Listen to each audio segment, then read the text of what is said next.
मध्य प्रदेश के कर्मचारियों को पिछले 1 साल से महंगाई भत्ते का लाभ नहीं मिल रहा है, जिसको लेकर अब पेंशनर्स सरकार से आर पार की लड़ाई के मूड में है।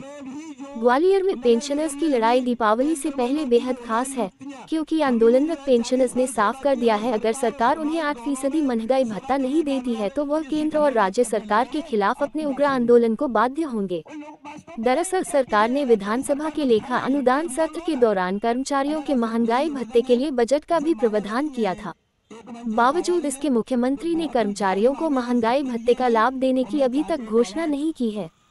अब केंद्र सरकार ने अपने कर्मचारियों को पुनः 4% महंगाई भत्ता देने का निर्णय लिया है, जिससे कर्मचारियों को 8% महंगाई भत्ता प्राप्त करने का अधिकार हो गया है।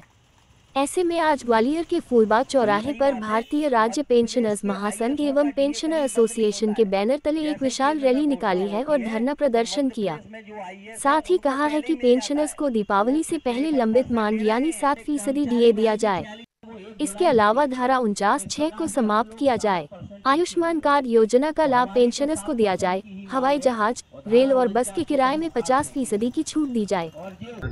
हमारा धरना इसलिए चल रहा है कि शासन हम लोगों की बात को सुनने को राजी नहीं है। हमारा दीपावली का हिंदुस्तान का सबसे बड़ा त्यौहार आ गया है। हमारा 7% डीए लंबित है। केंद्र के समान जो होना चाहिए वो नहीं करे। हमारी मांग है कि उसको दीपावली के पहले हम लोगों को प्रदान किया जाए डीआर।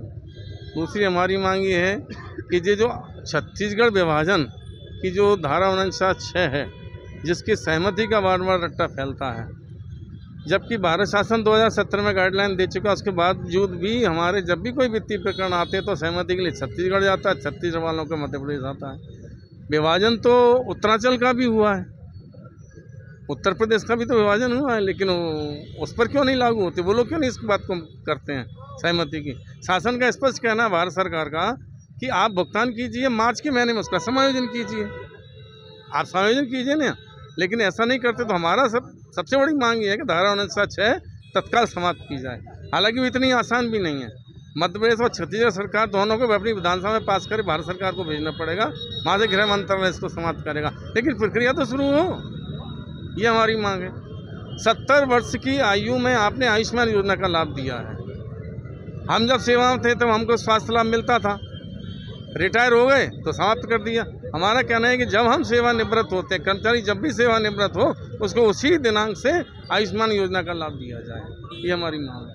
हमारे बहुत से कर्मचारी ऐसे हैं जिनको 6वें और 7वें वेतनमान का एरियर 32 और 27 माह का है, वो नहीं दिया है इन लोगों ने, जबकि हाई कोर्ट इस पर डिसीजन दे चुका है। इन्होंने कमिटमेंट किया उसके अंदर कि हम किस्तों में भुगतान कर सकते हैं, उसके बावजूद नहीं किया, अब हमको कंटेम्प्ट लगाना पड़ा। आधे से ज़्यादा तो हमारे कर्मचारी ऊपर चले गए, अब बचे कितने हैं हमारे? मतलब पेंशनर्स को तो ये कुछ समझना नहीं चाहते हैं, जबकि हम शासन को ये बताना चाहते हैं कि पेंशनर ही आपकी वो शक्ति है जो आपको सत्ता में लेकर के आती है। आपकी ये मांग भी है एनपीएस को हटा के ओपीएस भी? बिल्कुल हमारी ये मांग है। पहले इन्होंने एनपीएस लागू किया 2005 में, ओपीएस समाप्त करके, फिर अब नया सुगुफा आ गया है यूपीएस का। अरे भाई, इतनी प्यारी एनपीएस यूपीएस है तो सांसद विधायकों पे क्यों नहीं लागू करते आप अपने ऊपर लागू करो, तब कर्मचारी अधिकारियों में बात करो। हमारा कहना ये है कि ये फालतू की योजना समाप्त करें और ओपीएस ही लागू करें। कई सरकारें लागू कर चुकी हैं। और हमारा ये भी कहना है, विधायक सांसदों का आयकर शासन भरता है और हम अपना आयकर भरें। हमारा निवेदन ये है कि हमारी आय, पेंशन की आय आयकर मुक्त की जाए। ये हमारी